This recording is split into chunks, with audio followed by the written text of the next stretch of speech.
Mes chers compatriotes, mon serment devant Dieu et la nation d'honorer nos institutions et tremper du sang des Sénégalais tombés l'idéal national en bandoulière lors des nombreuses luttes pour notre démocratie. Malheureusement, la majorité parlementaire a décidé de ramer à contre-courant de la volonté du peuple sénégalais, pourtant clairement exprimée au soir du 24 mars 2024. D'abord en refusant, le 29 juin 2024, de tenir le débat d'orientation budgétaire pourtant obligatoire pour le motif simpliste d'une supposée attaque reçue sur le terrain politique. Cette violation d'une obligation légale prévue par l'article 56 de la loi organique relative aux lois de finances aura gravement contribué à ternir l'image du Sénégal aux yeux des institutions internationales.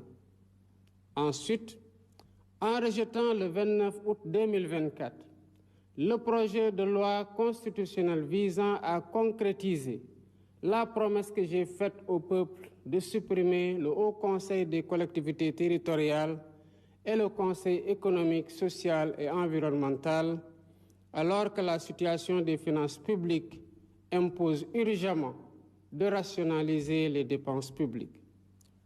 Enfin, en allant jusqu'à l'usurpation des prérogatives constitutionnelles du président de la République pour fixer une date pour la déclaration de politique générale en violation flagrante de l'article 84 de la Constitution et de l'article 97 de la loi organique portant règlement intérieur de l'Assemblée nationale, sans parler de la menace d'une motion de censure que cette majorité fait planer sur le gouvernement. Mes chers compatriotes, en imposant par la force du droit la date du 13 septembre 2024 pour la déclaration de politique générale, il ne s'est pas agi de duper le peuple sénégalais, mais simplement d'asseoir fermement l'autorité de la loi et de rappeler par les actes que l'ordre politique sous mon magistère ne supplantera jamais l'ordre légal. Il y allait donc de mon devoir juridique, éthique et moral de ne céder la moindre parcelle de tolérance aux contenteurs de la loi. J'en ai donc conclu que le gage d'une collaboration franche avec la majorité parlementaire dans le seul intérêt du peuple sénégalais était une illusion. Celle-ci ayant décidé de se détourner du peuple pour promouvoir le culte du blocage et ainsi entraver la mise en œuvre du projet sur la base duquel j'ai été élu.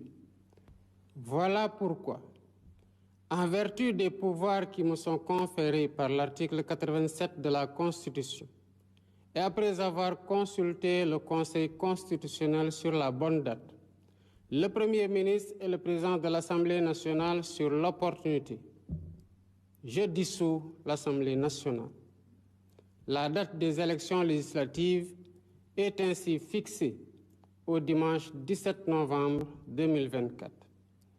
Je dissous l'Assemblée nationale pour demander au peuple souverain les moyens institutionnels qui me permettront de donner corps à la transformation systémique que je leur ai promise.